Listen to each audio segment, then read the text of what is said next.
나의 사랑하는 책 비록 헤어졌으나 어머님의 무릎 위에 앉아서 어리석도다 갈라디아 사람들아, 예수 그리스도께서 십자가에 못 박히신 것이 너희 눈앞에 밝히 보이거늘 누가 너희를 꾀더냐.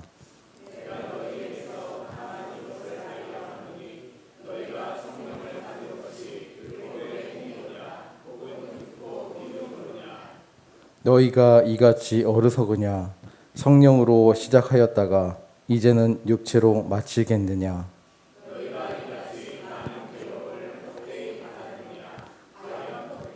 같이요. 너희에게 성령을 주시고 너희 가운데서 능력을 행하시는 이의 일이 율법의 행위에서냐 혹은 듣고 믿음에서냐. 아멘. 기독교 인터넷 사이트에 이런 글이 올라왔습니다. 교회에 한 자매가 있는데 정말 뜨겁습니다. 시간을 정해놓고 기도하는 것은 물론이고 새벽 기도 때도 한두 시간씩 기도합니다. 방언도 하고 방무라고 하나요? 기도 중에 춤도 추고 이제는 하나님 말씀을 그때그때 받는다라고 합니다. 성경도 아주 열심히 읽고 전도도 아주 열심히 합니다. 그 자매가 보기엔 저는 성령은 받았는지 모르겠지만 단연코 기름을 못 받았다라고 합니다. 너무 확신에 찬 표정이라서 그냥 자매님이 말하는 단어의 의미를, 그 말의 의미를 잘 이해하지 못하겠다라고 웃어버렸습니다. 이런 내용입니다. 여러분, 이 뜨거운 자매의 이야기, 이 이야기를 들으면 어떤 생각이 드십니까? 잘하고 있다라고 생각하십니까? 아니면 뭔가 좀 이상하다라는 생각이 드십니까? 잘하는 것 같기도 하고 이상한 것 같기도 하고, 그렇죠? 사실 우리 대부분은 복음에 대한 명확한 이해가 없기 때문에 다른 말로 오직 믿음으로만 의롭게 된다는 이 복음의 핵심을 우리가 정확하게 짚고 있지 못하기 때문에 이런 일들에 대해서 이런 말과 행동에 대해서 정확하게 분별해 내지를 못합니다. 과연 저게 잘하고 있는 것인가? 이상한 것 같기도 하고 뭐 그런 생각이 드는 거죠. 도대체 여러분, 성령 받음과 기름 부음의 차이가 무엇이겠습니까? 사실 우리가 제일 잘못 오해하고 사실은 그 의미도 명확하게 모르면서 많이 쓰는 말이 기름 부음입니다. 정말로 예외 없이 소위 열심히 믿는다고 하는 사람들, 여기 아까 말씀드린 뜨거운 자매 혹은 뜨거운 형제들이 많이 사용하는 자주 남발하는 단어가 바로 기름 부음입니다. 뭘 이렇게 기름을 부은다는지. 이 기름 부음을 받았다라는 말은 다른 것이 아니라 성령님이 임했다라는 말입니다. 모든 믿는 자들에게 성령께서 임하셔서 이제 모두가 거룩히 구별되어 하나님의 부르심을 받았다라는 것입니다. 여기 대해서는 제가 자세하게 설명을 해야 되지만 시간 관계상 생략합니다. 제가 어제 한 2페이지 정도 여기 대해서 썼다가 요즘에 하도 그냥 설교가 길라 그래서 그냥 확 줄였어요. 그냥 생략하면 다음에 기회가 있으면 설명합니다. 자, 그런데 여러분, 소위 믿음이 좋다라고 생각하는 사람들, 소위 신앙에 열심히 있다라고 생각하는 분들이 자꾸 이런 오해를 합니다. 그래도 나는 남들과 달라. 나는 특별한 부르심이 있어. 그러니까 나는 기름 부음을 받았는데 너는 그렇지 못한 것 같다라고 하는 이러한 자기 교만이 은근히 그 속에서 또아리를 틀고 있는 것입니다. 물론 제일 교만한 부류는 목사님들입니다. 제가 늘 강조하는 것처럼 자기는 주의 종이라고, 자기는 주의 종이고 뭐 다른 사람들은 아니라고, 자기만 기름 부음 받았다, 뭐 이런 것이죠. 여러분, 정말 십자가와 원수가 되는 주님의 은혜를 헛된 것으로 만들어 버리는 어리석은 생각입니다. 하여간 저도 그렇지만 목사님들은 다들 왕자병들에 걸려가지고 자기가 뭐 남과 특별한 다른 존재인 양 행동하고 실제로 그렇게 생각하는 분들이 너무나 많습니다. 너무나 많아요. 제가 이번에도 그 추석 때 그 처가댁에 갔다가 우리 처남이 그냥 교학계의 새로운 교육부 목사님이 그냥 어찌나 그냥 권위적이고 어찌나 그냥 남달리 막 그렇게 막 목회자로서의 권위를 내세우는지 그거 가지고 막 한탄하는 얘기를 한참 듣고 왔습니다. 하여튼 가만 보면 목사님들이 그냥 권위의식에 사로잡혀서 자기가 무슨 대단한 무슨 존재인 양, 그렇게 자기 자랑이 제일 많죠. 저도 물론 예외는 아닙니다. 제가 어저께 한 분에게 선물을 받았습니다. 저희 교회는 아니고요. 그 선물을 받고 제가 너무나 참 기뻤습니다. 선물은 이렇게 뭐 간단한 겁니다. 집에서 이렇게 한 끼 식사할 수 있는 뭐 그런 것인데, 선물도 감사하지만 거기에 메모가 있더라고요. 그 메모의 첫 마디가 겸손하신 목사님 말이에요. 제가 얼마나 기쁘다니, 내가 겸손하구나. 드디어 나를 알아주시는 분이 계시는구나. 내가 얼마나 겸손한지. 이렇게 겸손을 자랑해버렸으니까 말짱 도루묵이 되는 그런 거죠.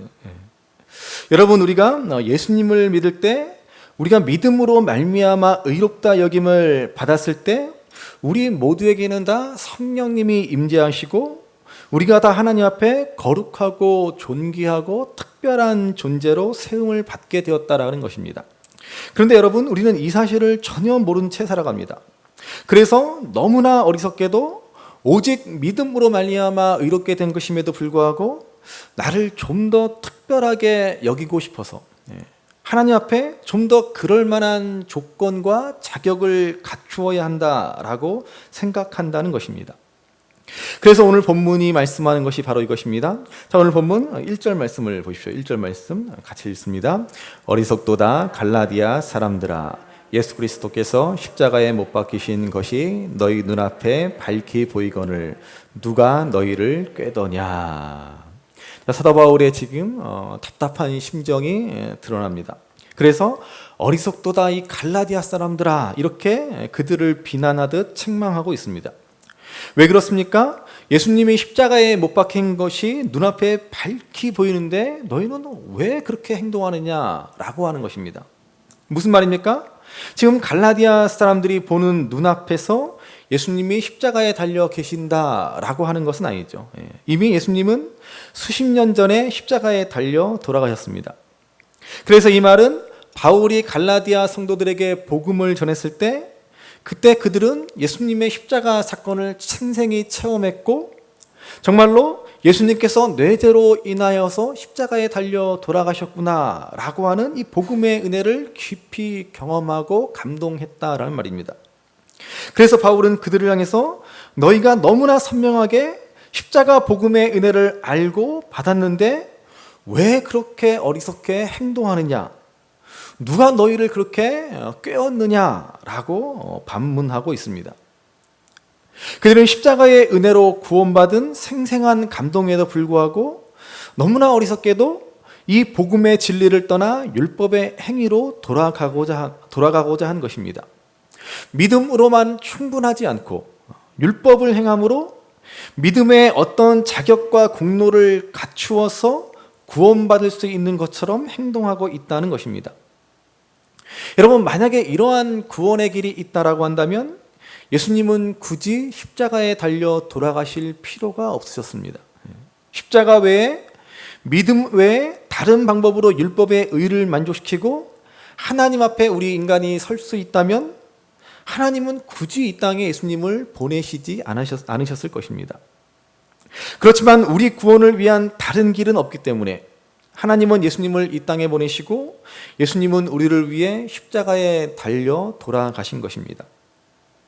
그 사실이 이렇게 분명한데도 지금 갈라디아 사람들은 육신의 행위를 더하여서 할례를 받거나 율법을 잘 준수하는 어떤 행위를 해야 하면 하나님 앞에서 온전해지고 더욱 확실하게 보장된 구원의 길이 있는 것처럼 그렇게 어리석게 행동하고 있다라는 것입니다. 여러분, 예수님께서 십자가에 달려 돌아가신 사건은 우리를 위한 단 한 번의 완전한 속죄 제사입니다. 로마서 6장 10절의 말씀을 한번 보시기 바랍니다. 로마서 6장 10절 같이 읽습니다. 그가 죽으심은 죄에 대하여 단번에 죽으심이요 그가 살아계심은 하나님께 대하여 살아계심이니. 아멘. 자, 이 말씀에 주님이 단번에 죽으셨다라고 했습니다. 단번에 죽으셨다라는 말이 무슨 말입니까? 죽을 때 십자가에 달려 돌아가실 때 머뭇거리지 않고 그냥 과감하게 그냥 한 번에 죽으셨다. 뭐 그런 말이겠습니까? 구약의 이스라엘 백성들은 자신의 죄로 인해서 하나님께 속죄 제사를 드려야만 했습니다. 그 속죄 제를 드림으로 그들의 죄가 사함을 얻었습니다. 그렇지만 그것은 일시적이고 불완전한 제사였습니다. 또다시 죄를 지으면 또다시 속죄 제사를 드려야만 했습니다. 계속해서 제사를 드려야만 한 것입니다. 그렇지만 예수님은 자신의 몸을 드림으로 완전하고 영원한 속죄를 이루어 주셨습니다. 이제 더 이상 속죄를 위한 제사를 드릴 필요가 없게 된 것입니다. 이것이 바로 단번에 죽으셨다라는 의미입니다. 그러므로 주님은 십자가로 한 번에 완전한 제사를 드리셨고 우리의 모든 죄가 다 씻음을 받게 된 것입니다. 과거에 지은 죄는 물론이거니와 현재 짓고 있는 죄 그리고 앞으로 지을 죄까지도 다 주님은 용서해 주셨습니다. 그래서 우리는 하나님의 보좌 앞에 나아갈 수 있는 완전한 자격을 얻게 되었습니다. 구원과 영생과 하늘의 신령한 복을 다 누리며 하나님을 아버지라고 부를 수 있는 충분한 신분을 갖추게 되었습니다. 더 이상 예수님의 이 십자가 공로에서 더할 것도 없고 뺄 것도 없습니다. 그런데도 왜 자꾸 무엇인가를 더하려 하느냐, 이 어리석은 자들아, 이렇게 바울은 반문하는 것입니다. 여러분, 오늘 우리도 이 말씀을 명심해야 할 것입니다. 여러분, 주님의 완전한 십자가 대속의 은혜에 무엇인가를 더해야 한다라고 생각해서는 절대로 안 됩니다. 그런데도 여러분, 오늘 우리 믿음 생활을 가만히 보면 그렇지 않습니다. 자꾸 예수님을 믿는 이 믿음 외에 무엇인가를 더해야 하는 것처럼 그렇게 말하고 행동하는 사람들이 너무나 많습니다. 여러분, 왜 이런 일들이 벌어지는 줄 아십니까? 한번 에베소서 1장 3절의 말씀을 한번 읽어보시옵니다. 에베소서 1장 3절의 말씀 같이 읽습니다. 찬송하리로다 하나님 곧 우리 주 예수 그리스도의 아버지께서 그리스도 안에서 하늘에 속한 모든 신령한 복을 우리에게 주시되. 아멘. 여러분, 너무나 은혜롭고 좋은 말씀이죠. 하나님이 그리스도 안에서, 다시 말하면 예수 그리스도를 믿는 믿음 안에 있는 우리들에게 하늘에 속한 모든 신령한 복을 주셨다라고 말씀합니다. 여기 우리에게 주셨다라고 하는 시제는 과거형입니다. 무슨 말입니까? 주실 것이다. 앞으로 일어날 미래의 일이 아니라 이미 우리에게 이루어진, 이미 우리에게 주셨다라는 것입니다. 여러분, 얼마나 놀라운 은혜입니까? 앞으로 주실 것이다 라고 해도 감사한데 이미 저와 여러분들에게 하늘에 속한 모든 신령한 복을 주셨다라는 것입니다. 얼마나 감사한 일입니까? 그런데 솔직히 말하면 별로 이 말씀을 들어도, 이 말씀을 보아도 그렇게 감사가 없죠. 왜 그렇습니까? 왜 그래요? 도대체 어디에 무슨 복이 있다는 것인가? 도대체 그 복은 어디에 있는가? 그런 생각이 들지 않습니까? 간혹 어떤 사람을 보면, 간혹 저 사람을 보면은 정말 주님으로부터 많은 복을 받은 것 같은데 나를 보면 별로 복 주신 것 같지 않다라는 생각이 듭니다. 하나님이 우리에게 복을 주신다라는 사실은 잘 알겠습니다. 그 사실을 믿기는 믿겠는데 오늘 내 현실을 보면은 너무나 공허한 말씀처럼 들리지 않습니까? 그래서 불쑥불쑥 이런 생각이 고개를 쳐듭니다. 하나님은 나는 좀 홀대하시나 보다. 나한테 복을 주시긴 주시는데 다른 사람보다는 좀 덜 주시는 것 같다. 여러분, 이런 마음이 드시지 않습니까? 그렇죠? 다들 뭐 표현은 안 해서 그렇지. 나만 그런 거 아니죠. 다들 그렇죠. 저 사람은 저렇게 많은 복을 주시는데 왜 나는 이렇게 안 주시는가? 왠지 하나님한테 서운하기도 하고 차별받은 것 같기도 하고. 그래서 하나님이 하늘에 속한 모든 신령한 복을 주셨다 그러면 정말 마음이 너무너무 기쁘고 감사가 넘쳐야 되는데 별로 그렇게 기쁘지가 않습니다. 여러분, 정말 이 말씀처럼 하나님이 자격 없는 우리들, 정말 늘 부족하고 연약하고 나쁜 죄인들인 우리들을 예수님 때문에 아무 조건도 없이 오직 믿기만 하면 우리의 죄를 용서하시고 생명을 주셨습니다. 그뿐 아니라 하늘에 속한 모든 신령한 복을 이미 우리들에게 주셨습니다. 저와 여러분들은 그야말로 이 세상의 어떠한 복과도 비교할 수 없는 하늘의 신령한 복을 얻은 사람들입니다. 이 믿음이 있기 때문에 우리는 세상에 얽매이지 않는 삶, 세상에 감당할 수 없는 참된 자유자의 삶을 살아가게 되는 것입니다. 그런데도 어리석은 갈라디아 사람들처럼 내가 뭔가를 더해야 하나님이 나에게 복 주시지, 내가 무언가를 해야 하나님이 나를 이뻐하시지, 우리는 그렇게 신앙생활하고 있다라는 것입니다. 예수님 믿는 믿음으로 아무 자격도 없이 공로도 없이 이 만복의 은혜를 받았음에도 불구하고 그래도 뭔가 율법의 행함이나 어떠한 것을 더해야만 하나님이 나에게 특별히 복을 주실 것이다 라고 생각하는 것입니다. 그런 우리들에게 오늘 성경은 말씀합니다. 어리석도다. 어리석도다. 주님의 십자가 은혜를 분명히 받았음에도 불구하고 어떻게 그렇게 어리석은 생각과 행동을 할 수 있느냐라고 하는 것입니다. 그래서 이렇게 말씀합니다. 2절 말씀 보십시오. 2절 같이 읽습니다.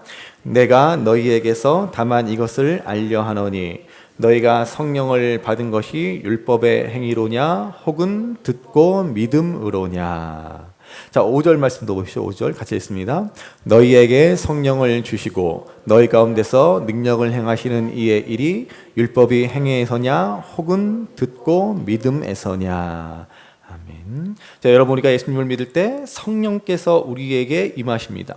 비록 눈에 보이지 않고 손에 만져지지 않지만 분명히 성령 임재의 역사가 저와 여러분들에게 일어났습니다. 우리가 예수님을 믿을 때 성령을 선물로 받았습니다.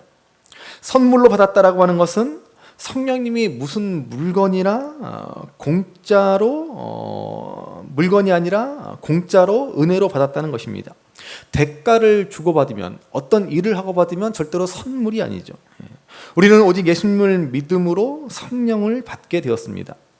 그래서 우리 속에 성령이 임재해 계시기 때문에 우리가 하나님의 말씀에 대한 목마름을 갖게 됩니다. 마치 우리 육신의 생명이 배고프고 목마른 것처럼 하나님의 성령이 우리 속에 임하시면 우리의 영이 목마르고 배고픔을 느끼는 것입니다. 영적인 양식인 하나님의 말씀에 대한 배고픔과 갈증을 갖게 됩니다. 그리고 또한 예배에 대한 사모함을 갖습니다.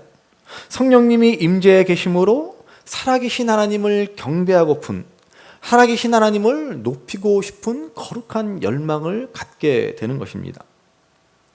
저는 목사로서, 목회자로서, 설교자로서의 꿈이 있다면 제가 종종 간증 비슷하게 말씀드리지만 정말 우리가 예배 드리는 가운데 성령 안에서 예배에 깊이 들어가서 정말 시간 가는 줄 모르고 하나님을 예배하는 일이 우리에게 일어날 수 있게 되기를 바랍니다. 그런데 요즘 저한테 와서 목사님 요즘 설교가 너무 길어진 것 같아요. 이렇게 투덜거리시는 분들이 목사님이 설교 좀 길게 해주세요. 그런 분은 한 분도 없고. 물론 뭐 설교 기른 게 꼭 좋은 설교는 아니죠. 제 개인적인 지론은 설교는 짧아야 명설교다인데 제가 생각해도 요즘에 제 설교가 좀 많이 길어진 것 같습니다. 나이가 드니까는 영양가는 없고 말만 많아진 것 같기도 하고, 그래서 고심 중에 말을 좀 더 빨리 해볼까, 1.5배속으로 설교를 해볼까 좀 생각 중에 있어요. 여러분, 성령님이 우리 안에 계시기 때문에 우리는 말씀에 대한 사모함, 예배에 대한 사모함을 갖게 됩니다. 그리고 또한 성령님이 우리에게 계시기 때문에 우리는 성도의 교통함과 교제를 사모하는 것입니다. 세상 사람들을 만나는 것보다, 세상에서 알아주고 인정받는 것보다 그런 것들은 정말 다 정말 쓸데없는 배설물과 같다는 것을 너무나 잘 아는 것이죠. 언제든지 손바닥 뒤집는 것처럼 바뀔 수 있는 것이 세상의 평판이고 세상의 인기라고 하는 것이죠. 그런 것들보다 성도의 교통과 교제를 사모합니다. 그게 바로 우리를 교회되게 하신 것이죠. 우리는 예배도 중요하지만 이 신앙 안에서의 만남, 성도와의 교통을 사모하기에 또한 모여야 하는 것입니다. 왜냐하면 이 척박한 인생길에서 자격과 조건을 따지고 그 어느 곳에서도 있는 그대로를 우리를 받아주지 않는 세상이지만, 교회는, 성도는 있는 그대로 서로가 서로를 받아주고 정말 마음을 열어서 사랑하고 이해하고 위로해 줄 수 있는 곳이기 때문입니다. 여러분, 이것이야말로 우리가 이 땅에서 누릴 수 있는 최고의 복락 가운데 하나입니다. 이것이 바로 성령이 우리 가운데 임재하시면 일어나는 일입니다. 그래서 이것을 다시 에베소서 1장에 보시면 성령을 우리 기업에 보증으로 주셨다라고 말씀하고 있습니다. 에베소서 1장 13절 14절 말씀을 보시기 바랍니다. 같이 읽습니다.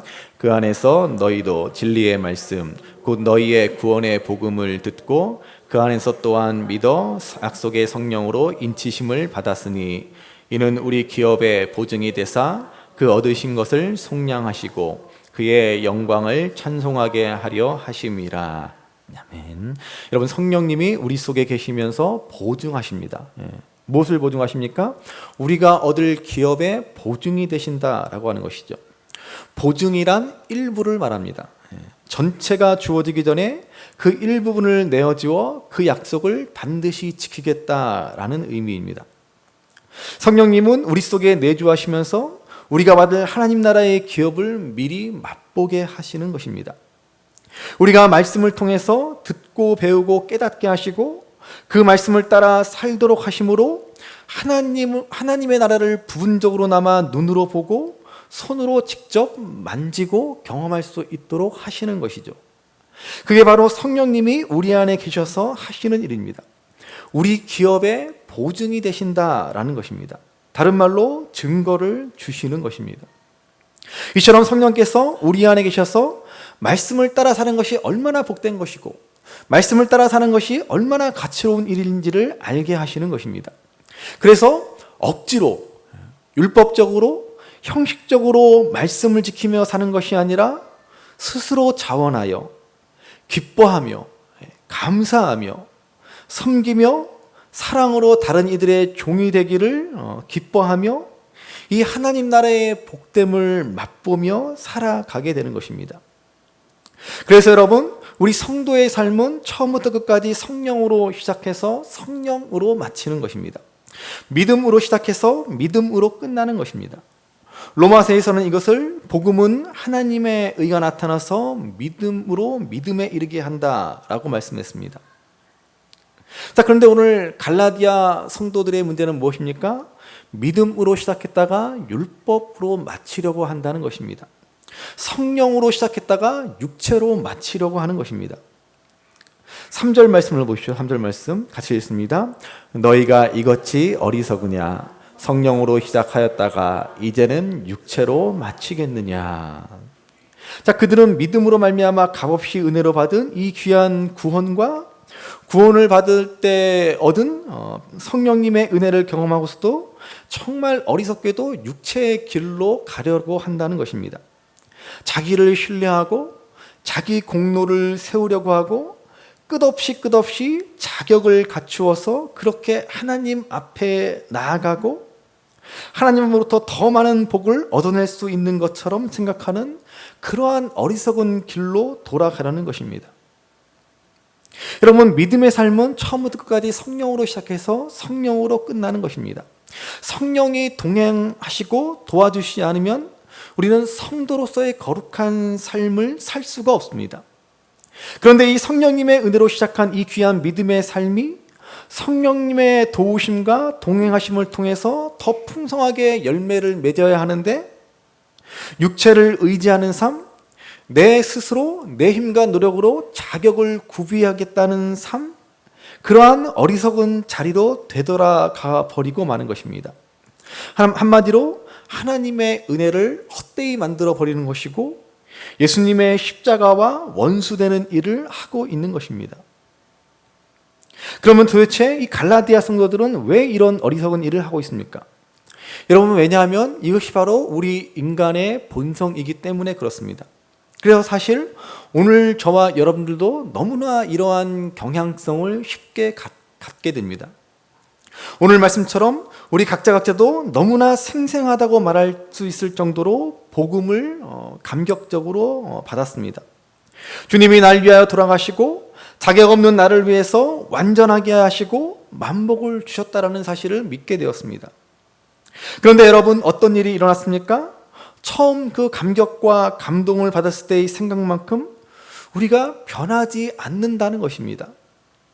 처음 은혜를 받았을 때는 이제는 다 이뤘다, 모든 것을 이루었고 완전히 변화된 삶을 살 수 있을 것처럼 생각되었는데 그렇게 크게 달라지지 않더라는 것입니다. 정말 왜 이 모양인지 성숙하고 온전한 신앙에 이르기가 참으로 더딥니다. 그러니까 어떤 일이 벌어집니까? 자꾸 나 자신을 보면서 순간순간 낙심하게 됩니다. 예수님을 그렇게 믿는다고 믿는데도 왜 이 모양인가? 이러한 자괴감이 들면서 슬그머니 뭐가 들어옵니까? 우리 육신의 생각이 그 틈새를 비집고 들어오게 되는 것입니다. 그래서 믿음만 가지고는 안 되는 것이구나. 믿음만 가지고는 충분하지 않고 하나님의 은혜로 다 이루어지는 것이 아니라 거기에다가 무엇인가 내 종교적 열심을 더해야 하는구나. 은혜만 가지고는 안 되고 내가 행함을 보태야 완전한 복을 받는 것이구나. 여러분, 전부 이런 생각으로 넘어지고 마는 것입니다. 그래서 다 동일하게 은혜 받고 구원받았지만 뭔가 더 남보다 더 나을 만한 일을 해야만 하고, 뭔가 내가 더 특별하게 보일 만한 것을 찾고 하나님 앞에 더 남보다 이쁨 받을 만한 일을 해야 한다고 하는 그 일로 돌아가는 것입니다. 율법으로 돌아가고 마는 것입니다. 여러분, 우리 한국교회의 역사를 보면요, 60년대, 70년대, 80년대에 거쳐서 한국교회가 정말 그야말로 발칵 뒤집혀 버린 일이 벌어지고 말았습니다. 그야말로 뒤틀려져 버린 기독교, 뒤틀려져 버린 한국교회의 치욕스러운 역사가 일어나고 말았습니다. 사실 오늘 우리도 여전히 그때의 영향에서 벗어나지 못하고 있습니다. 그게 뭐예요? 당시 우리 한국교회에 불어닥친 일종의 은사주의인 성령운동이라는 것입니다.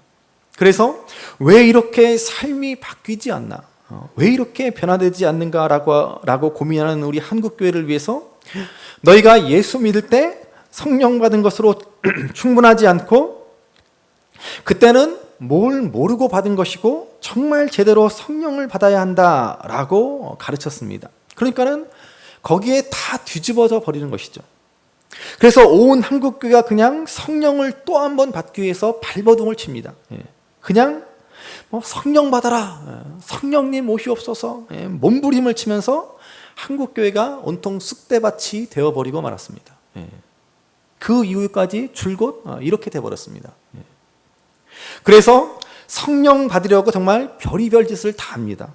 방언을 해야 성령을 받은 것이라고 그렇게 가르치는 교회나 교단이 있지 않나? 무슨 성령이 장풍이나 되는 것이냐? 괜히 뒤로 넘어가야 성령을 받은 것이냐? 알고 보면은 목사님이 슬쩍 밀어놓고 그래갖고 안 넘어지면은 성령 받지 않은 것 같으니까 그냥 뒤로 벌렁벌렁 자빠지면서 그렇게 성령 받았다라고 막 좋아하면서, 여러분, 성령 받은 것하고 뒤로 자빠진 거하고 무슨 상관이 있습니까? 도대체 무슨 상관인지는 이해를 못 하겠어요. 아마 여러분들 중에서도요, 우리 가운데서도요, 지금 이 순간까지도 내가 성령 받고 싶다, 그렇게 생각하는 분이 있을지도 모르겠습니다. 그렇지만 여러분, 성령은 이미 우리가 처음 예수님 믿었을 때 받은 것입니다. 여러분, 이미 믿는 자들을 향해서 성령을 받아야 한다라고 하는 것은 있을 수가 없는 일입니다. 물론 성령 충만함은 구해야 합니다. 성령께서 내 안에서 충만히 역사하도록 우리는 기도하고 순종해야 할 것입니다. 그런데 이미 성령 받았음에도 불구하고 뭔가 부족한 것처럼 또다시 성령을 받아야 하는 것처럼 말합니다.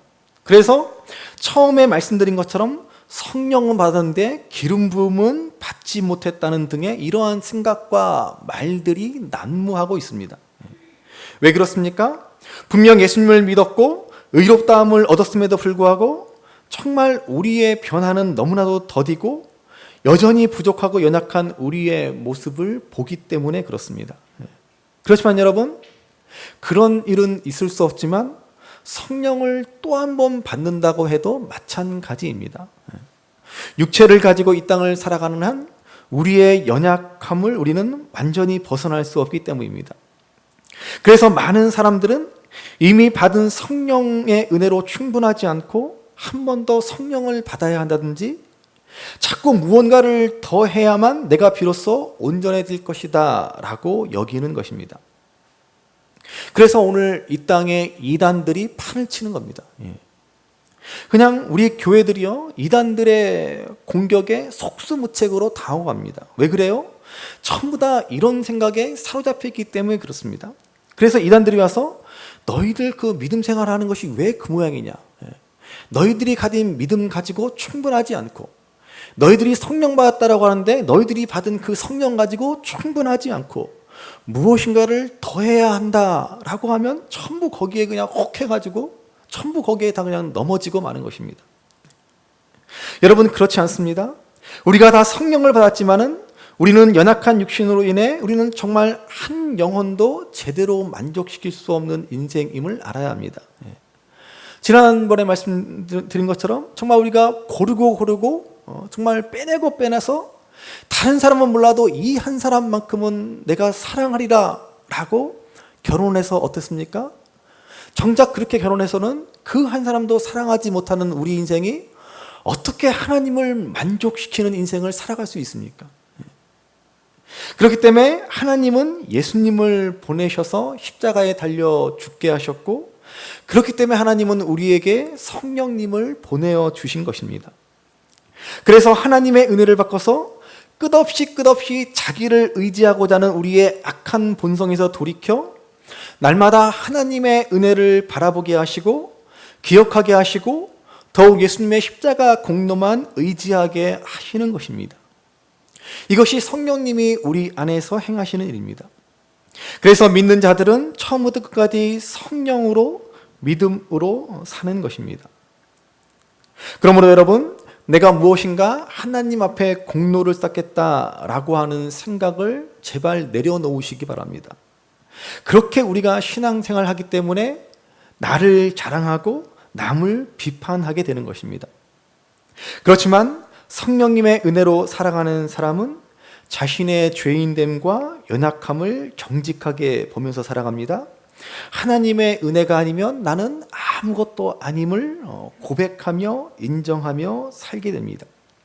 그래서 비로소 이런 못된 나를 사랑해 주시는 그 하나님의 사랑에 응답해서 나도 하나님을 사랑하고 다른 사람을 제대로 사랑하게 되는 길로 성령님의 인도하심을 받게 되는 것입니다. 그러므로 여러분, 더딘 것 같고 정말 달라지지 않는 것 같지만 우리를 위한 구원은 완전한 구원이고 성령께서 우리 안에서 보증이 되어 행하고 계심을 기억하시기 바랍니다. 그래서 자기 공로를 세우려는 어리석은 자리, 육체의 자리로 돌아가고자 하는 우리의 본성을 이제 거슬려서 끝까지 이 믿음의 길을 지켜 나아가시기 바랍니다. 그래서 마침내 믿음에서 믿음에 이르고 성령으로 시작해서 성령으로 마치는 삶, 마침내 성령의 복된 열매가 가득 맺히는 삶을 살아가실 수 있는 저와 여러분들이 될 수 있기를 주님의 이름으로 간절히 귀하다 우리 어머님이 들려주시던 재미있게 듣던 말이 책 중에 있으니 이 성경심이 사랑합니다. 나의 사랑하는 채 비록 헤어졌으나 어머님의